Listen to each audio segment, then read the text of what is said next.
Welcome everybody to Community Connections, take one, with Bill Roberts and Nolan Gunn. And so this is, you're gonna have to pardon the audio quality a little bit because we're outside. You might get a little wind noise in the recording, but the content still stands. And as long as you can hear us talking, that's probably, I hope that's a good thing. Live and in person. That's right, except pre-recorded and played later. Tomato, tomato. Yeah, sure. All right. Well, so the purpose of this podcast is going to be sort of just to give people kind of an introduction to it, is the idea of creating community connections, hence the name that we thought of about an hour ago. And really just sharing what's happening in the ministry, sharing a story from the community, and also doing a church spotlight, just sharing what churches are doing in the community and how they're making an impact for the Lord. Yeah. So, and just sort of sharing that very informally with. Yeah. I feel like everything's formal, seems formal these days, and just having a conversation is. Yep. Great to have. So come now. And come join us for a cup of coffee. Yeah. So we've been, since the COVID-19 crisis, really trying to figure out how to do ministry differently. And initially it was really a challenge just to wrap your head around it. But as we got more comfortable in realizing what the situations were, we have all become Zoom experts, as the rest of the world has as well. But it's definitely been a blessing to have that kind of platform by which to communicate with one another and with others, and to share information. One thing that God has made very, very clear to us is that what we are working on is twofold, and that is meeting the immediate need, yes, and being a part of that within our community, but also preparing ourselves for the marathon race, and making sure that what we offer to the community will be long-time sustainability of ministry. And so consequently, we've spent a lot of time trying to figure out what that looks like. With a lot of unknowns out there. And so when I say that we're doing the best we can, it's because there's still unknown information. Yeah. And so we're just, and so we're really just trying to follow what God is leading us to do in that regard. Right, because we only have vague numbers for when things are going to reopen, and who knows what's going to happen after that. What are people going to, come back to the stores? Right. Are people going to shop? Are people The going to... new normal. Yeah, what's the... You hear that. Yeah. So what is the new normal? I don't know. Yeah. Once you figure it out, would you please let me know? Yeah, please, call us. That's right. 221-2955. Let us know. Don't wait for us to call you. You call us. That's right. And so, it's been a challenge. But one of the cool things about it is being able to do it together. Yeah. We're all in the same boat. And so when one member of the staff is having a difficult day or a difficult week, there's someone else there to pick them up. Pray them through it. Just be an ear, whatever the case may be. Pray them. We've got so many dedicated people who just want to pray. Pray for us as a staff, pray for the churches, pray for the neighbors. Just cover it, bathe it in prayer. I know that's exactly, whenever I hear bathe in prayer, it's just, it creates such an image of prayer just washing over and washing through. Yeah, even when Alan was talking about that a little bit for those listening, we have done for our Loving Your Neighbor program, Bible study classes for this past session. Right. And Alan Jervey was teaching it, and he was sharing something really similar and about his story with cancer and with all the treatments he had to go through. But he said just knowing people were praying for him. And there's even crazy scientific studies that have been done that show that to be true as well. But just him knowing that people were praying for him, he said, just lifted him in such a tangible and real way that he said like that was integral in his process of recovery and healing, and it's really cool. It's really hard to explain, but you know it's there. Mm-hmm. You can just sense it, you can feel it. Yep. It's just a part of your being. Now the other part that has been challenging, and I'm sure many people, we're talking to those who have an interest in Love Inc., those who have an investment in Love Inc., and we get asked, well, how are you guys doing, with staff and keeping staff on? How are you keeping them, open? Which is a great question, and we've been blessed with a very strong, spirit-filled, spirit-led board of directors. We say regularly, or our board says regularly, that that we walk by faith when it comes to our funding, because we don't do any scheduled events, fundraising events, and that's intentional, so we can focus on ministry. What I like about the board's belief in this is that they're not saying that they're walking through faith very just flippantly. It's not frivolous, and it's not in a dangerous manner. It's not in a irresponsible manner. It's done so just wisdom and discernment, but walking by faith. Perfect. Mm-hmm. Absolutely. Knowing that, case in point, the government, which is created by God, has created a grant program, the Payroll Protection Plan, the PPP. Mm-hmm. Well, we've applied for that.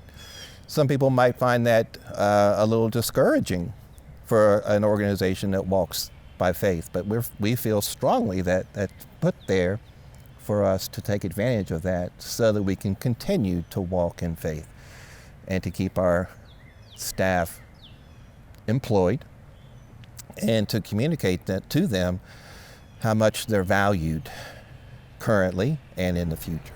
Mm-hmm. I can speak to that too. Just Steve Campbell, the chairman of the board, called me,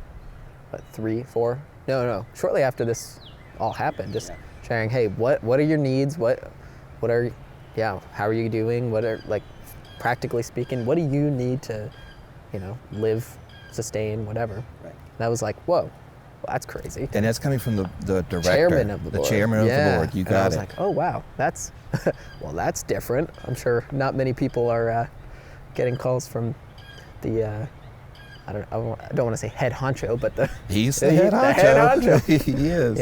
So that's just that difference. Yeah, we are a relational ministry, and it's not just a relational ministry taking care of neighbors in need. It's a relational ministry taking care of staff, taking care of volunteers, taking care of neighbors, pastors, churches, you name it. It's pretty comprehensive. That's a cool thing. It really is. Doesn't happen everywhere. No.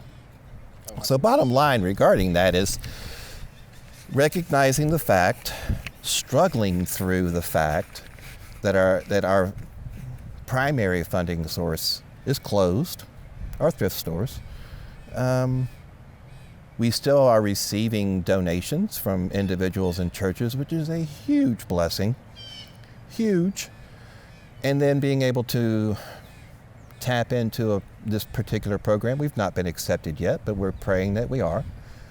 And that allows the staff to continue their forward thinking into the different ways to do ministry. Hence this right here. Yeah, community connections. Yeah, because even just the talk of what it looks like for compensation for the future. It's like it's easy to, when you have that a couple months ago, when we had that kind of ambiguous period of, I don't know, staff were like, I don't know what's going to happen. Yeah, right. Yeah, you probably were like, well, what's going to happen? Today starts week 7. Wow. of Crazy. working remotely. Yeah. And just speaking to that ambiguity of like, well, I don't know what's going to happen. It's like it's hard to be truly focused on the task at hand when you're thinking of what's going to happen in 2 weeks, 1 month. Right. What kind of preparation do I need to make and that kind of thing. Yeah, But I mean, right now we're freed up to be able to continue as usual for the foreseeable future. Which is huge. Yeah, because So, then yeah. So, so when Debbie and I are meeting and we're trying to think, okay, how can we move our staff forward? How can we move things forward? Well, we're thinking a month, 2, 3 months out. Well, how do you do that if you don't know if everyone's going to be employed? You can't. How can we reasonably ask our staff to invest their time, energy, and effort into what's next if we don't know what's next or that we're even going to have a job? Right. Yeah. And so to have that kind of support, that foundational support from our board really allows us to look down the road. Yeah.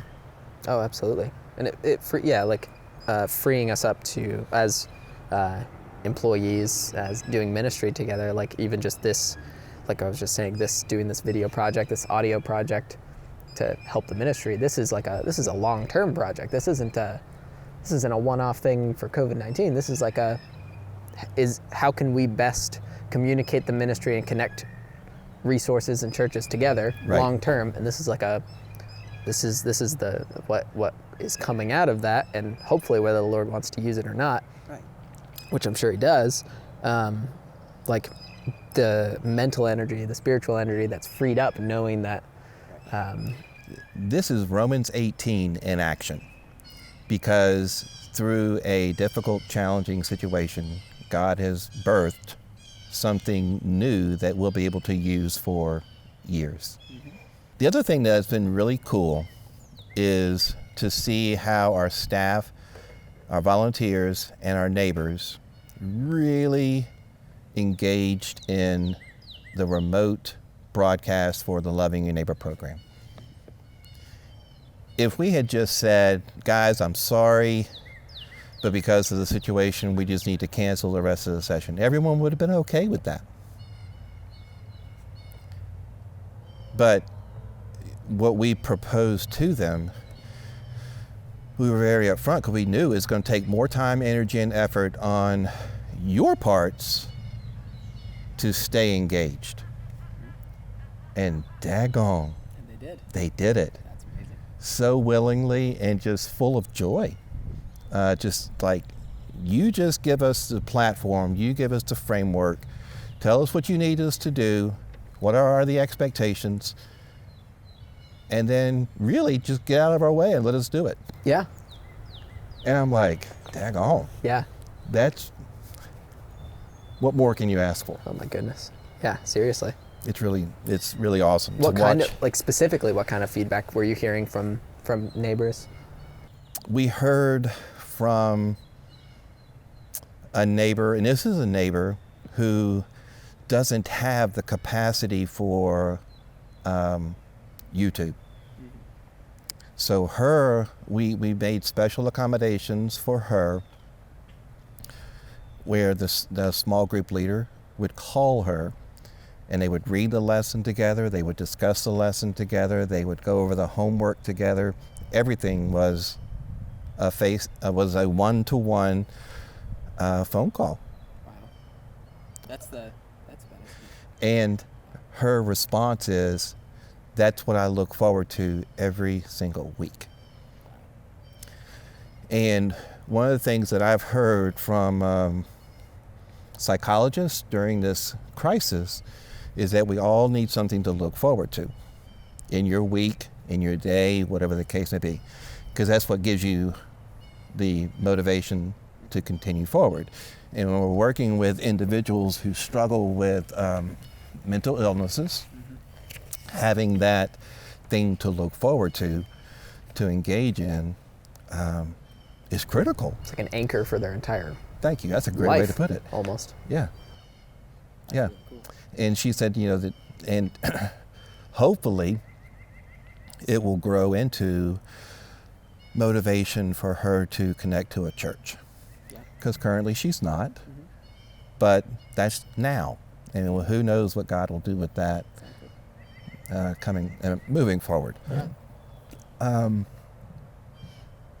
Other neighbors, spiritual friends. I'm sorry, not spiritual friends, small group leaders. Each week after the broadcast, they're asked to connect to their neighbors. Actually, it's the other way around, because it's the neighbor's responsibility to connect with them. That goes to taking the responsibility to do that, right? That is correct. That goes with the redemptive compassion core value, that mutual accountability. And so the neighbors are responsible to contact their small group leader to go over the homework assignment that they did from last week, dialogue, discuss, ask questions, whatever the case may be, and to also discuss that week's video in preparation for their homework assignment. And of course, it's a relational interaction. Some small group leaders have decided to do it one-on-one. Some do small conference calls, whatever works for them. And it's just really cool. And you can imagine, you're talking a group of 5 to 6 people. Well, when you have that kind of conversation, it's not a 15-minute conversation. Right. And you're talking for at least 45 minutes to an hour per person. Yeah. Yeah, so there's the increased time, energy, and effort. Yes. And done so joyfully. Just to hear their comments, you can just hear, there's one small group leader, name is Lynn, and it's just giddiness. It's almost like talking to a young teenager who's just discovered this wonderful joy, and it's this joy of giddiness because they're just so excited to see what God's doing with it. It is so cool. And as one of the leaders in the ministry, I look back and I'll look at it and I was like, what a tremendous, this is called community connections. Okay, well, there's your connection right there. The church connected to a neighbor. God's infused in that. The relationships that are being fused, I'm not responsible for that. Right. The neighbor's not responsible for it. Yeah. Neither is the small group leader, the volunteer. It's just allowing God to be God through you. Yeah. It's amazing. How awesome is that? That is so cool. And all we got to do is provide the opportunity. Yeah, exactly. That's the whole mobilizing the church. Yes. That's the Thank loving, you. because not the end in and of itself. It's We're the vehicle that connects the church to to those in need. Yeah. So cool. It's a motivation for ministry. It really is. Truly it is. Yeah. It's like if it was all about So, me, my goodness, I'd be sad. The next thing, so we just finished, Loving Your Neighbor Session 18. Finished this past Thursday. And what? It was a what Bible year, study. What year did it start? September of 2013. So this is 7 years going. Yes. It's awesome. So Pretty crazy. That is crazy. So 18 Bible study. And it was a study on the book of James. That was the second half. The first half was actually we'll call it a Bible study from like 30,000 feet, a comprehensive look at the Bible that Barrett Owen taught. He's the pastor at First Baptist here in Waynesboro. Just a wonderful, wonderful experience and great teacher. And then that was followed up with the book of James that Alan Jervey taught. Finished this past Thursday, and so now we are in the process of making plans for the next remote session, which will be a study, the program called Alpha, which is a discipleship program. Give me his name. British teacher, pastor. Name's escaping me right now. Anyway, but it'll be the Alpha class. Okay. same structure, small group leaders with a group of students. We are talking now about the idea of the decisions have not been made, but invite graduates to participate, and any volunteer who's associated with Love Inc. to participate.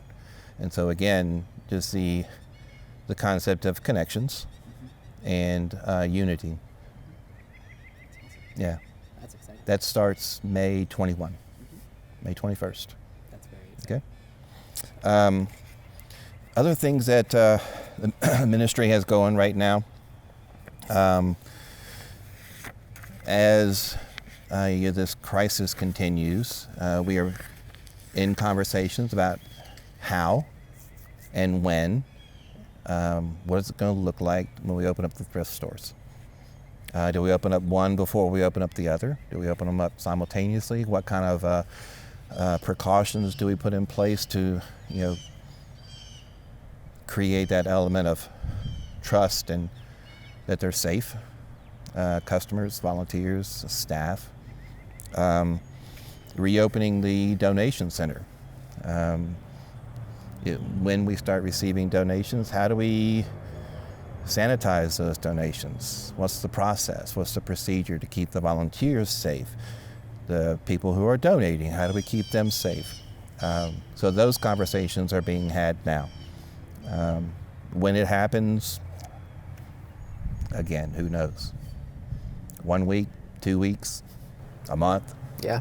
Everything's changing every day, so it's hard to... Yeah, we just need to be prepared. That's the big thing that we're focusing on, is how to be prepared. Yeah. And so therefore, we want to make sure that we are, that preparedness, making sure that we are prepared to connect the churches, connect churches to one another. Again, that concept and that of being unified through faith, which ties directly to the conference we had with Lonnie Riley 2 months back. We want to connect the churches to neighbors. We're anticipating that the needs are going to be increased, and that we're going to see people in our community who maybe aren't accustomed to finding themselves in a position of need. And so how do we approach that? Yeah. And how do we meet need, again, in a very respectful, dignified manner? Because these could be folks who've never asked for assistance before, never filed for whether that be welfare or food stamps or called anyone for help. They have no clue how to navigate that system. Yeah, I forget what the statistics are on those living paycheck to paycheck, and that it's baffling. It really is. And you think about just the past month and a half and the people unemployed or what have you. I mean, tons of people they're all already at the end of their rope. I don't know if it fits in the definition or not, but you often hear the term the working poor. Those who have jobs, they sustain themselves when they have a job. Well, now that we have people who don't have them, is that the working poor? So then tying it back to what we said earlier, when Love Inc. is preparing for the marathon, this long race, those are the people, along with the ones the neighbors who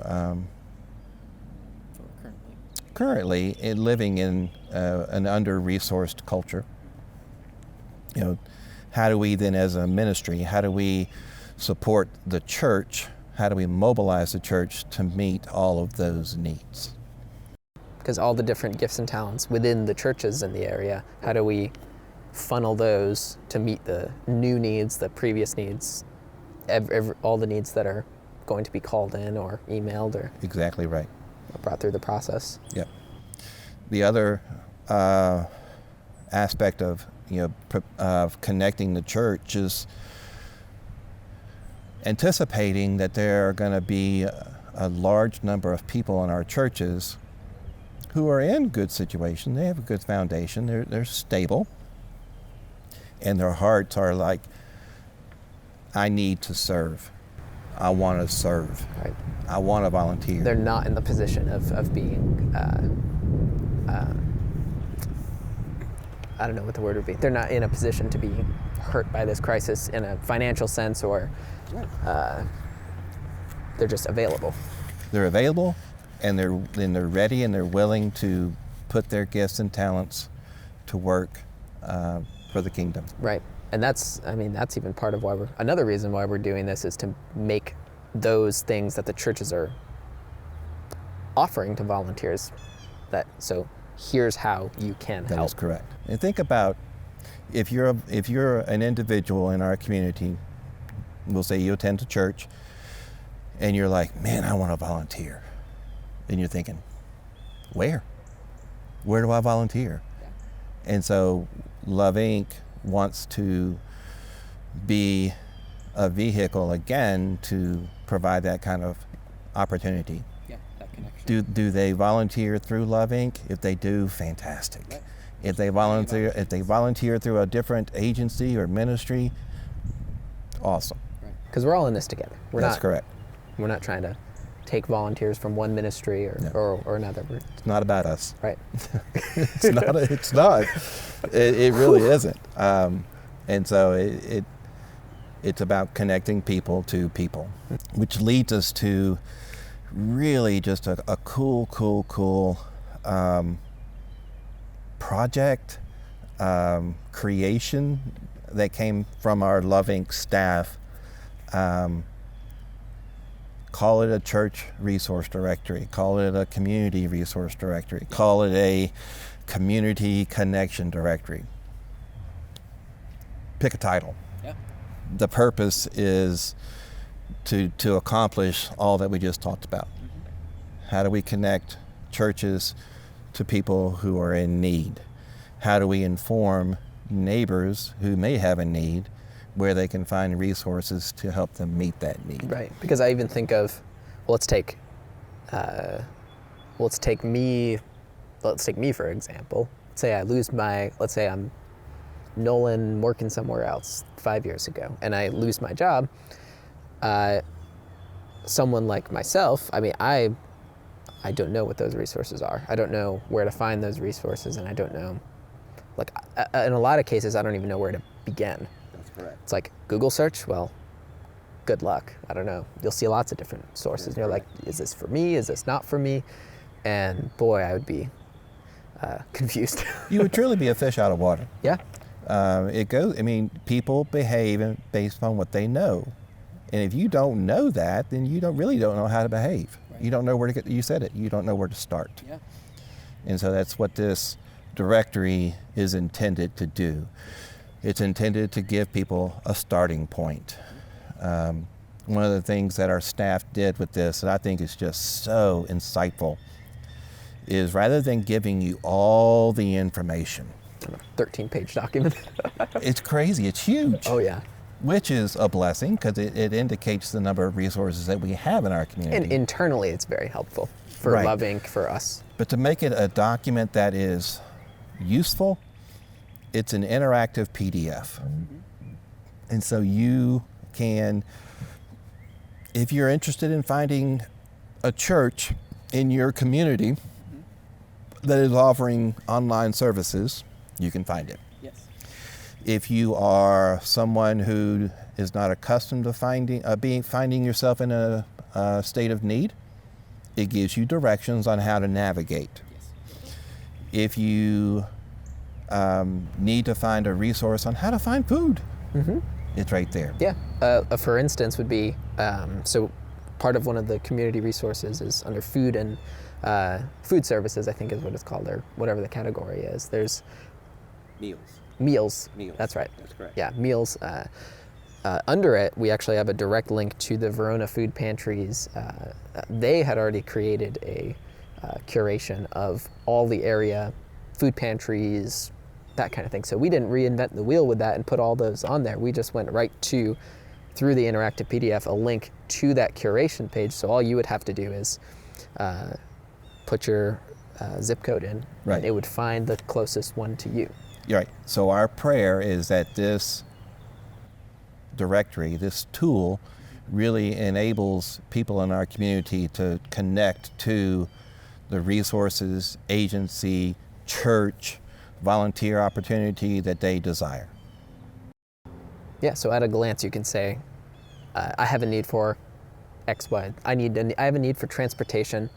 Yes. Here's a list of 5 different transportation services, and what I particularly like is and that they're sorted by location as well. Yes. And so you can at a glance know that, oh, there's 2 transportation services in Waynesboro. Right. Click, there we go. Because they're color coded, They are. which is, to me, that just is so very helpful. Again, it speaks to the user friendliness of this particular document. Yeah. And for those who are on the audio version of this, who've gotten this far, well, congratulations for getting this far, for one thing. Amen. Yeah. And second of all, I'll put in the podcast notes a direct link to it so you can see it yourself. But also for those watching on video, I'll make sure to put what we have so far of the community resources up on the screen to give you an idea of what we're talking about. Perfect. So, Yeah. it's a cool thing. And the other part of this is that it is a living document. What we have currently is purely the first stage of this, because there's so much more that can go with it.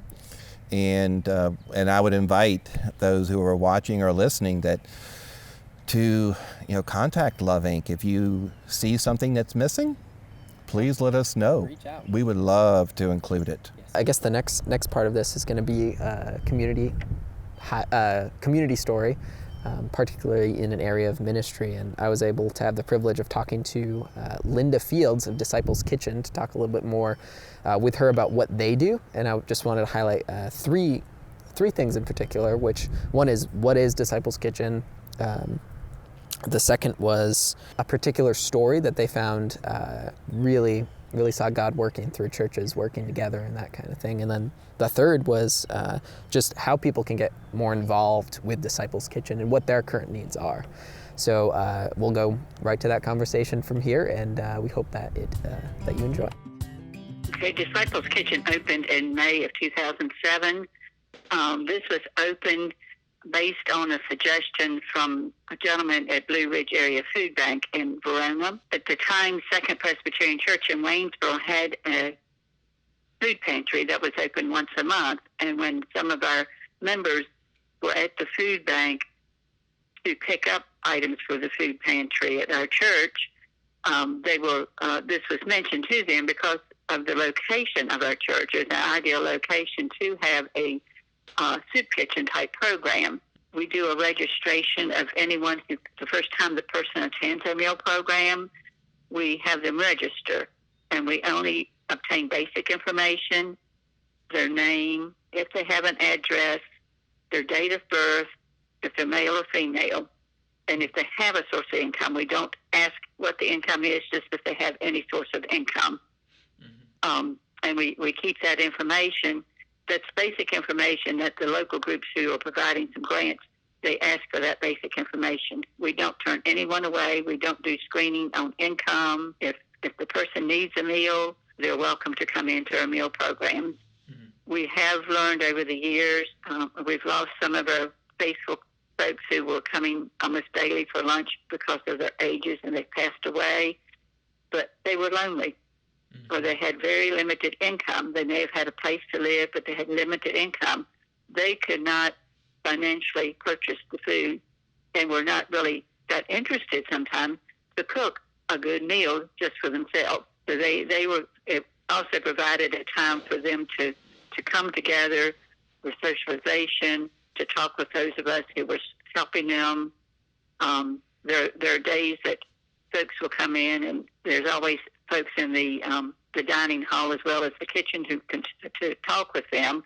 I help with the registration, and so I see them when they come in the door, and I know the majority of the folks who do come into the meals, and just walk around and ask them how they're doing. And some days they want to tell you. You don't have to comment. They just want to talk. folks will have prayers with them. Our pastor is there normally on Tuesdays, but if people need someone to talk to or just want someone to have a prayer with them, then we try to make sure that someone can do that. We do a short devotion and a blessing before we serve a meal. We have had some new churches, not new churches, but different churches step up and help us provide meals the days that we're open. They weren't on our regular schedule. And this is through the Pastors Association. They have a Zoom meeting, I think, on Monday afternoon. April has mentioned that there's a need to continue feeding individuals in the community. I mentioned to her, I would contact groups that were already scheduled, and many of them are helping, but we've had some, one church that was helping the folks doing the program, the meal program for us, weren't able to, but others within the church have stepped up. One is, I think he's a mission minister, Shane Lilly at Church on the Hill. He has a group that is helping out with meals. One of our churches had a connection with DAPS and Stewart's Draft, and they provided cheeseburgers one day. We've had some of them come in and say, well, I have not had a meal since Friday at lunch, or I have not had a meal since Saturday morning. Bill Clifton with Love Inc. has set up a program now. He is helping us out by having groups provide bag lunches at Second Presbyterian Church at 4 o'clock on Sundays. And that will start this weekend, April 26th. So it will be a bag lunch. He said he'd like to just start with the bag lunch as we discussed the possibility after churches can reopen. Some current needs would be possibly the ability to have more hot meals. If someone has a connection with, we did receive some funding to provide meals during this time. So we could possibly purchase from a small restaurant in the area if they would be interested in partnering with us, that we could provide some funding for the meal. All right, so I hope that conversation with Linda was helpful for you to learn a little bit more about Disciples Kitchen. For our Church Spotlight segment, I was actually able to talk to Pastor Stacy Burkholder. Is that his last name? Yep, Pastor Stacy Burkholder, and he gave us the privilege of talking with him about Bridge and what Bridge is up to, what they're offering currently, and what their current needs, both practically and volunteer-wise, and all of that sort of information in that conversation. So we'll go ahead and play that interview. Just introduce yourself personally and who you are and what Bridge is all about. You bet. So my name is Stacy Burkholder. I'm the outreach pastor over at Bridge Christian Church here in Fishersville. And essentially, we are tasked with, as the outreach team, with reaching out into the community and meeting needs, finding needs, identifying needs that are out there. And that has not been as difficult in the last few weeks with the COVID stuff. Yeah, oh, for sure. At this time, what is Bridge currently offering? Let's start with, I guess, what kind of services are you guys offering, whether that be remote or whatever, and then from church services, what are you guys offering to the community when it comes to, if any, like practical help or connection? Basically, how are you all helping other people during this time? So I guess there's two answers on the actual service side to the community. What we've tried to do is let people know that we do want to help. I mean, I think that was one of our biggest challenges early on, was letting people know where we are and that we are willing to help if they need help. And so one of the things we've done is rent some of the digital billboards to put out just a very simple message of, do you need help? We'd love to be of service to you. And so from there, we developed a landing page on our website that's essentially titled COVID-19. It's right on our homepage. People can go there, and there are 3 different options for either serving or being served through that page. The first option is real organic. It's just to identify 10 people in your life that may be family members, friends, neighbors, people that you probably naturally know, and just check up on them and find ways to serve those people in whatever way that you find out they need help. The second way was we identified local community organizations like the food bank, like local food pantries, people that needed masks sewn, And we created a list of links that they could just go in and serve those organizations directly. And then as a third option, we created a I want to help page along with the I have needs page. And people from the community that would read that billboard or see something on social media can go to that third option and put down specific needs that they have that maybe they've not been able to find resources for. And what Bridge will do is all the people that go on that same form and sign up to help, we match those people together. And for those people that want to help, we match them with someone that has a similar need. And so we've just tried to create a real varied way that people can get involved, whether it's just within their home and their family in an organic sense, or real specifically within ministries or needs that they have. That's really cool. Yeah, I think we actually checked that out a little bit ago too, and we were really we thought it was just such a great option to send people to, both from on our end of things when folks call in and are in need of something that we may not be able to offer or something like that. But having that as a resource has been really cool to see, and it's really simple too. Is one thing I saw. It was when I went to it was like, there's your 3 options, and it's easy to follow, and you don't get bogged down with a ton of options. So that's props for that for sure. Appreciate that. Yeah, absolutely. What kind of, again, if any, what sort of stories have you seen come out of this? Maybe one thing that comes to mind. It could be either with a volunteer, a staff member, that you've seen, I guess, Jesus work in a really, it could be simple way, interesting way, just something that sticks out to you. Yeah, so I think all the examples that I have right now are actually people that have decided to become followers of Christ because of the change in our culture and even in our church culture. In fact, just a few weeks ago, a gentleman sent me a message through Facebook Messenger that said, hey, because I can't come to church, I've been reading my Bible more, I've been watching more sermons online and getting more out of it than I did when I was in church. Now, I don't know what that means to the preacher, but I don't care. The fact is that the result of him having more of a personal faith, he began to read his Bible more, read it differently, and he became a follower of Jesus about 2 weeks ago. That's amazing. So that is playing out in families. I have a message this morning from 2 young parents who have kids, I don't know, 10, 11, 12 years old. And they began asking questions from watching the online sermon, adult sermons. Again, I mean, these weren't necessarily created for children, but because of the change in venue and the change of delivery, more video-based, both of those kids started asking questions about what it means to be a follower of Jesus, what does it mean to get baptized, and we have a follow-up meeting with that family. And so there's been really cool things that have happened with giving children food at local schools, and there's great stories like that. But, you know, I think for most of our churches, the goal is that people would come to know Christ. And so God is using this crazy COVID thing to draw people to Jesus. That's been amazing for us. That's so cool.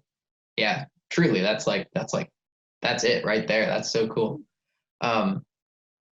So thank you for that. I guess the last thing would be, you kind of touched on it a little bit in the last part. Maybe we'll just rehash it again.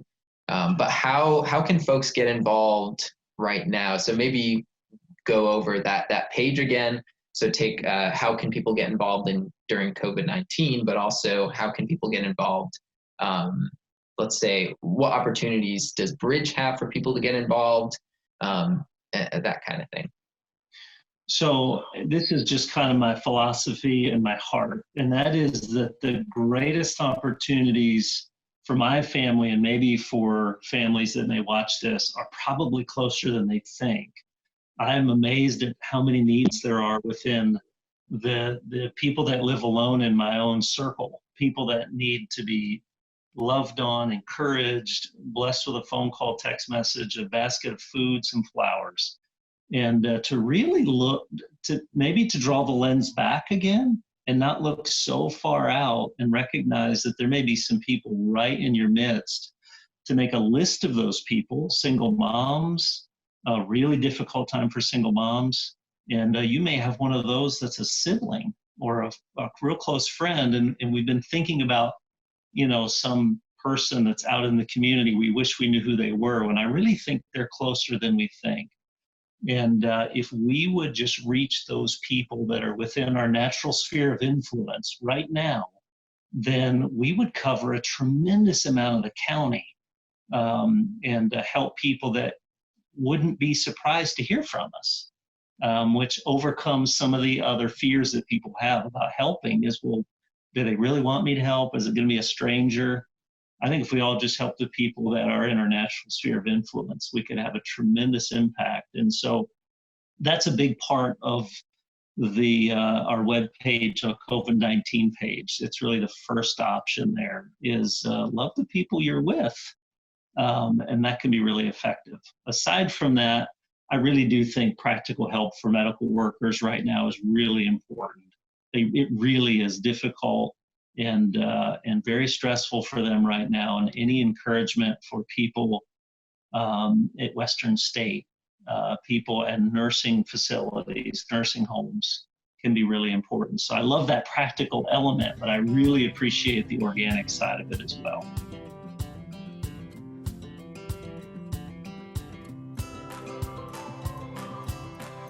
And we hope that this video series podcast, if you find it to be very inspiring, encouraging, and I guess bottom line, just helpful as well.